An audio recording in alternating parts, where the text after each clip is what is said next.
নমস্কার, সবাইকে জানাই নতুন বছরের শুভেচ্ছা, প্রীতি ও ভালোবাসা। গুরুজনদের প্রণাম।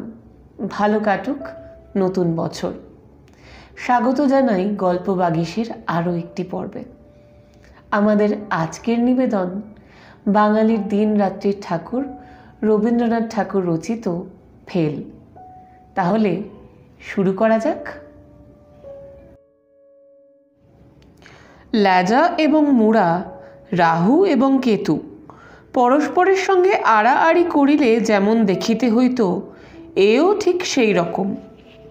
প্রাচীন হালদার বংশ দুই খণ্ডে পৃথক হইয়া প্রকাণ্ড বসতবাড়ির মাঝখানে এক ভিত্তি তুলিয়া পরস্পর পিঠাপিঠি করিয়া বসিয়া আছে। কেহ কাহারও মুখ দর্শন করে না। নবগোপালের ছেলে নলিন এবং ননীগোপালের ছেলে নন্দ এক বংশজাত, এক বয়সী, এক স্কুলে যায় এবং পারিবারিক বিদ্বেষ ও রেষারেষিতেও উভয়ের মধ্যে সম্পূর্ণ ঐক্য।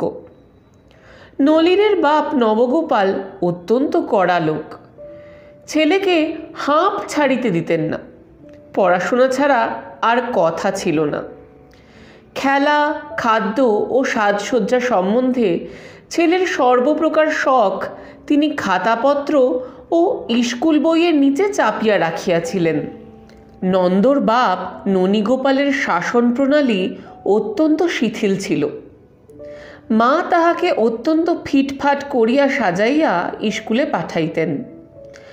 আনা তিনেক জলপানীয় সঙ্গে দিতেন। নন্দ ভাজা মশলা ও কুলপির বরফ, লাঠিম ও মার্বেলগুলিকা ইচ্ছা মতো ভোগ বিতরণের দ্বারা যশস্বী হইয়া উঠিয়াছিল। মনে মনে পরাভব অনুভব করিয়া নলিন কেবলই ভাবিত, নন্দর বাবা যদি আমার বাবা হইত এবং আমার বাবা যদি নন্দর পিতৃস্থান অধিকার করিত, তাহা হইলে নন্দকে মজা দেখাইয়া দিতাম। কিন্তু সেরূপ সুযোগ ঘটিবার পূর্বে ইতিমধ্যে নন্দ বৎসরে বৎসরে প্রাইজ পাইতে লাগিল। নলিন রিক্ত হস্তে বাড়ি আসিয়া স্কুলের কর্তৃপক্ষদের নামে পক্ষপাতের অপবাদ দিতে লাগিল। বাপ তাহাকে অন্য স্কুলে দিলেন, বাড়িতে অন্য মাস্টার রাখিলেন। ঘুমের সময় হইতে 1 ঘণ্টা কাটিয়া পড়ার সময় যোগ করিলেন, কিন্তু ফলের তারতম্য হইল না। নন্দ পাশ করিতে করিতে বিয়ে উত্তীর্ণ হইয়া গেল। নলিন ফেল করিতে করিতে এন্ট্রান্স ক্লাসে জাঁতিকলে ইঁদুরের মতো আটকা পড়িয়া রহিল। এমন সময় তাহার পিতা তাহার প্রতি দয়া করিলেন। তিনি মরিলেন। 3 বৎসর মেয়াদ খাটিয়া এন্ট্রান্স ক্লাস হইতে তাহার মুক্তি হইল এবং স্বাধীন নলিন আংটি, বোতাম, ঘড়ির চেনে আদ্যপান্ত ঝকমক করিয়া নন্দকে নিরতিশয় নিষ্প্রভ করিয়া দিবার চেষ্টা করিতে লাগিল। এন্ট্রান্স ফেলের জুড়ি চৌঘুড়ি বিয়ে পাশের 1 ঘোড়ার গাড়িকে অনায়াসে ছাড়াইয়া যাইতে লাগিল। বিশ্ববিদ্যালয়ের ডিগ্রি ওয়েলার ঘোড়ার সহিত সমান চালে চলিতে পারিল না। এদিকে নলিন এবং নন্দর বিবাহের জন্য পাত্রীর সন্ধান চলিতেছে। নলিনের প্রতিজ্ঞা, সে এমন কন্যা বিবাহ করিবে যাহার উপমা মেলা ভার। তাহার জুড়ি এবং তাহার স্ত্রীর কাছে নন্দকে হার মানিতে হইবে। সবচেয়ে ভালোর জন্য যাহার আকাঙ্ক্ষা, অনেক ভালো তাহাকে পরিত্যাগ করিতে হয়। কাছাকাছি কোনো মেয়েকেই নলিন পছন্দ করিয়া খতম করিতে সাহস করিল না, পাছে আরও ভালো তাহাকে ফাঁকি দিয়া আর কাহারও ভাগ্যে জোটে।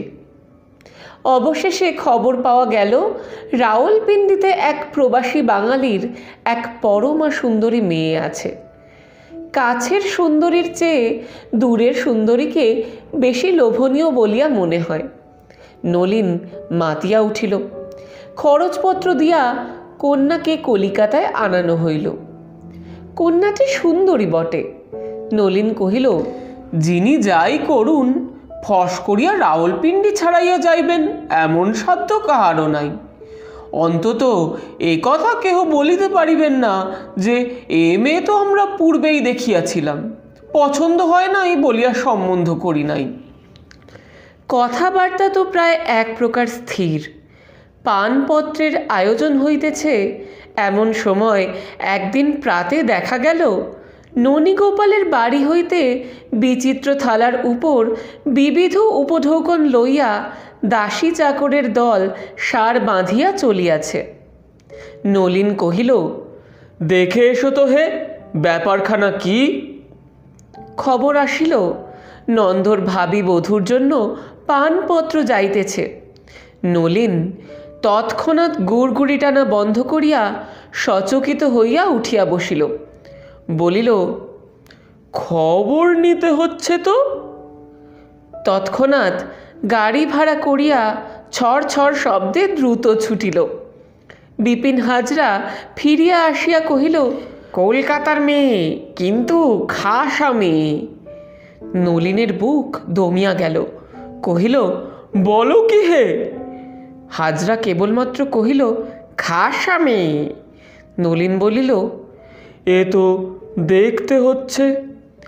পারিষদ বলিল, সে আবার শব্দটা কি?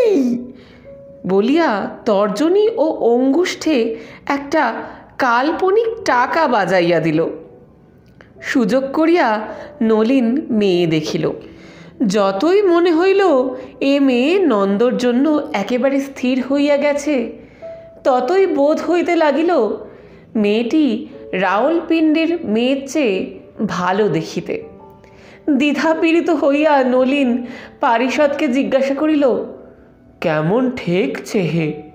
হাজরা কহিল, আজ্ঞে আমাদের চোখে তো ভালোই ঠেকছে। নলিন কহিল, সে ভালো কি এ ভালো? হাজরা বলিল, এই ভালো। তখন নলিনের বোধ হইল ইহার চোখের পল্লব তাহার চেয়েও আরও একটু যেন ঘন, তাহার রংটা ইহার চেয়ে একটু যেন বেশি ফ্যাকাশে, ইহার গৌরবর্ণে একটু যেন হলদে আভায় সোনা মিশাইয়াছে। ইহাকে তো হাত ছাড়া করা যায় না। নলিন বিমর্ষভাবে চিত হইয়া গুড়গুড়ি টানিতে টানিতে কহিল, ওহে হাজরা, কি করা যায় বলো তো? হাজরা বলিল, মহারাজ, শক্তটা কি?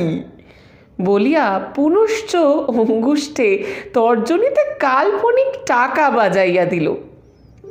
টাকাটা যখন সত্যই সশব্দে বাজিয়া উঠিল, তখন যথোচিত ফল হইতে বিলম্ব হইল না। কন্যার পিতা একটা অকারণ ছুতা করিয়া বরের পিতার সহিত তুমুল ঝগড়া বাঁধাইলেন। বরের পিতা বলিলেন, তোমার কন্যার সহিত আমার পুত্রের যদি বিবাহ দিই তবে, ইত্যাদি ইত্যাদি। কন্যার পিতা আরও এক গুণ অধিক করিয়া বলিলেন, তোমার পুত্রের সহিত আমার কন্যার যদি বিবাহ দিই তবে, ইত্যাদি ইত্যাদি। অতঃপর আর বিলম্ব মাত্র না করিয়া নলিন নন্দকে ফাঁকি দিয়া শুভ লগ্নে শুভ বিবাহ সত্বর সম্পন্ন করিয়া ফেলিল এবং হাসিতে হাসিতে হাজরাকে বলিল, বিয়ে পাশ করা তো একেই বলে। কি বলো হে হাজরা? এবারে আমাদের ও বাড়ির বড়বাবু ফেল। অনতিকাল পরেই ননীগোপালের বাড়িতে একদিন ঢাক ঢোল সানাই বাজিয়া উঠিল। নন্দর গায়ে হলুদ। নলিন কহিল, ওহে হাজরা, খবর লও তো পাত্রীটিকে। হাজরা আসিয়া খবর দিল, পাত্রীটি সেই রাওলপিন্ডির মেয়ে। রাওলপিন্ডির মেয়ে? হা হা হা। নলিন অত্যন্ত হাসিতে লাগিল। ও বাড়ির বড়বাবু আর কন্যা পাইলেন না, আমাদেরই পরিত্যক্ত পাত্রীটিকে বিবাহ করিতেছেন। হাজরাও বিস্তর হাসিল, কিন্তু উত্তরোত্তর নলিনের হাসির আর জোর রহিল না। তাহার হাসির মধ্যে কীট প্রবেশ করিল। একটি ক্ষুদ্র সংশয় তীক্ষ্ণ স্বরে কানে কানে বলিতে লাগিল, আহা, হাত ছাড়া হইয়া গেল, শেষকালে নন্দর কপালে জুটিল। ক্ষুদ্র সংশয় ক্রমশই রক্তস্ফীত জোঁকের মতো বড় হইয়া উঠিল। তাহার কণ্ঠস্বরও মোটা হইল। সে বলিল, এখন আর কোনো মতেই ইহাকে পাওয়া যাইবে না, কিন্তু আসলে ইহাকেই দেখিতে ভালো, ভারী ঠকিয়াছ। অন্তঃপুরে নলিন যখন খাইতে গেল, তখন তাহার স্ত্রীর ছোট খাটো সমস্ত খুঁত মস্ত হইয়া তাহাকে উপহাস করিতে লাগিল। মনে হইতে লাগিল স্ত্রীটা তাহাকে ভয়ানক ঠকাইয়াছে। রাওলপিন্ডিতে যখন সম্বন্ধ হইতেছিল, তখন নলিন সেই কন্যার যে ফটো পাইয়াছিল, সেইখানি বাহির করিয়া দেখিতে লাগিল। বাহ বাহ, অপরূপ রূপ ও মাধুরী, এমন লক্ষ্মীকে হাতে পাইয়া ঠেলিয়াছি, আমি এত বড় গাধা। বিবাহ সন্ধ্যায় আলো জ্বালাইয়া বাজনা বাজাইয়া জুড়িতে চড়িয়া বর বাহির হইল। নলিন শুইয়া পড়িয়া গুড়গুড়ি হইতে যৎ সামান্য সান্ত্বনা আকর্ষণের নিষ্ফল চেষ্টা করিতেছে, এমন সময় হাজরা প্রসন্ন বদনে হাসিতে হাসিতে আসিয়া নন্দকে লক্ষ্য করিয়া পরিহাস জমাইবার উপক্রম করিল। নলিন হাঁকিল, দারোয়ান! হাজরা তটস্থ হইয়া দারোয়ানকে ডাকিয়া দিল। বাবু হাজরাকে দেখাইয়া দিয়া কহিল, अभी इसको कान पकड़ के बाहर निकाल दो। তো কেমন লাগলো আজকের পর্ব জানান কমেন্টের মাধ্যমে। আর যদি ভালো লেগে থাকে তাহলে ছোট্ট একটা লাইক করে এবং চ্যানেলটি সাবস্ক্রাইব করে আমাদের সঙ্গে থাকবেন। দেখা হচ্ছে পরের পর্বে। সবাই ভালো থাকবেন, সুস্থ থাকবেন এবং আনন্দে থাকবেন।